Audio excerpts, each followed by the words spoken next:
164 సీట్లతో కూటమి అధికారంలోకి వచ్చింది. రెట్టించిన ఉత్సాహంతో ప్రజల కోసం పనిచేయాలి వాళ్ళు. మిక్కిలి సంతోషంగా ఉండాలి వాళ్ళు. కానీ కూటమి పార్టీలలో కానీ, పాలకుల్లో కానీ, వాళ్ళ మద్దతుదారులు కానీ, వాళ్ళ సొంత మీడియాలో కానీ, వాళ్ళ సానుభూతి పరులు కానీ దివిటీలు పెట్టి వెతికినా కూడా ఆనందంగా అనిపిస్తలేదు, సంతోషంగా అనిపిస్తలేదు. వాళ్ళ రాజకీయ భవిష్యత్తు మీద వాళ్ళకు నమ్మకంగా అనిపిస్తలేదు.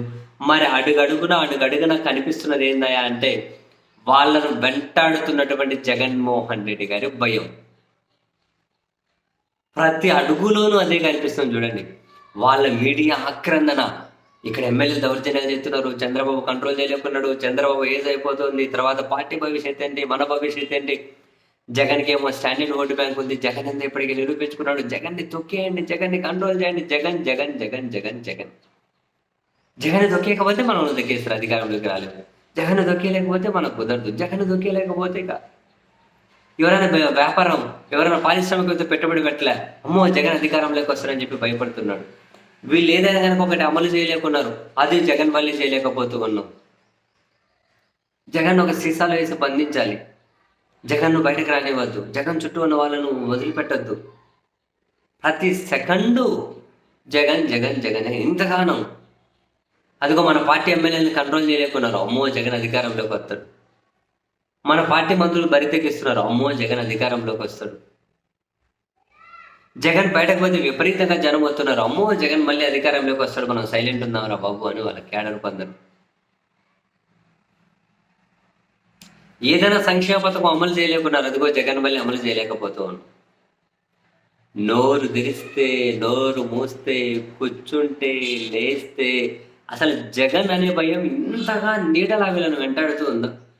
ఇంత అభద్రతా భావంలో ఎందుకున్నారు? ఇంత భయంగా ఎందుకున్నారు? అసలు ఎందుకు ఇంతలా వణికిపోతున్నారు? ఒక్క ముక్క అర్థం కావట్లే. ఏ మీడియా మీద కేసులు పెట్టలే, ఎవరిని ఏమి అరెస్ట్ చేయాలని అంతకుముందు. పోనీ రాష్ట్రం ఏమన్నా కనుక 6 నెలల 1,00,000 కోట్ల అప్పులు ఎప్పుడు చేయలే. తను చేసింది ఎన్ని చేశారో చంద్రబాబు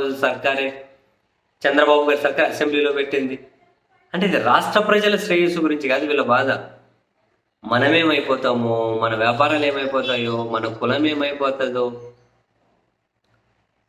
కేవలం ఆయన మీద వ్యతిరేకతతో మాత్రమే మీడియా సంస్థలు నడుపుతూ వస్తున్నాం. వైఎస్ అనే ఫ్యామిలీ మీద వ్యతిరేకత దశాబ్దాలుగా మీడియా సంస్థలు నడుపుతూ ఉన్నాం.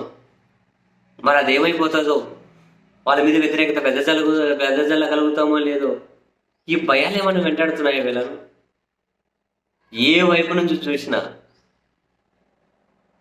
నువ్వు నోరు తెరిస్తే జగన్, రాత రాస్తే జగన్, వార్త ప్రసారం చేస్తే జగన్.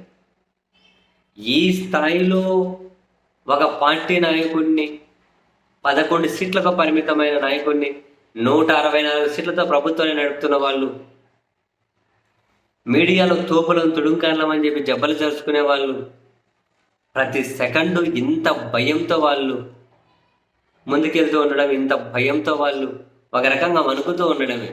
ప్రజల ప్రయోజనాలు లేదు. ప్రజలకి ఏమైంది? జగన్ మంచిగా ఉచిత విద్య ఉంది, వైద్యం ఉంది, క్వాలిటీస్ ఉన్నాయి, ఫ్రీగా మెడికల్ కాలేజ్ నుంచే, పోర్టు నుంచే ప్రతి ఇంటికి ఆర్థిక సహాయం చేశారు, ప్రతి ఒక్కరికి జీవనానికి ఉపయోగపడ్డారు. రోడ్లు అంటారా, ఏముందండి, అంత ఇలాంటికి 3-4 వేల కోట్లు వేసినా అంత రెడీ అయిపోయింది. ఇప్పుడు ఈ గవర్నమెంట్ రోడ్లు ఏమన్నా ఏమెత్తున్నారు? ప్యాచ్ వర్కే కదా, అంత పైనే కదా. ఏముంది విమర్శించడానికి? ఇంతకుముందు ప్రజలు అన్యాయాన్ని గురి కావడానికి అట్లేం లేదు కదా. మొత్తం అంత డాలర్లు 1,00,000 కోట్ల అప్పు తెచ్చి లక్షల్లో రిటర్న్ డాలర్లు కట్టే పరిస్థితి ఏం తీసుకురాలే ఆయన. సరే ఇట్లా మాట్లాడుకుంటూ పోతే ఎన్నో కానీ, బట్ వీళ్ళు ఇంతగానో ఎందుకు జగన్ అంటే భయపడుతున్నారు? వీళ్ళని జగన్ అనే భయం నీడలా వెంటాడుతుంది. కనిపించని కారణాలు ఏమైనా ఉన్నాయేమో అనిపిస్తుంది అబ్బా నాకైతే.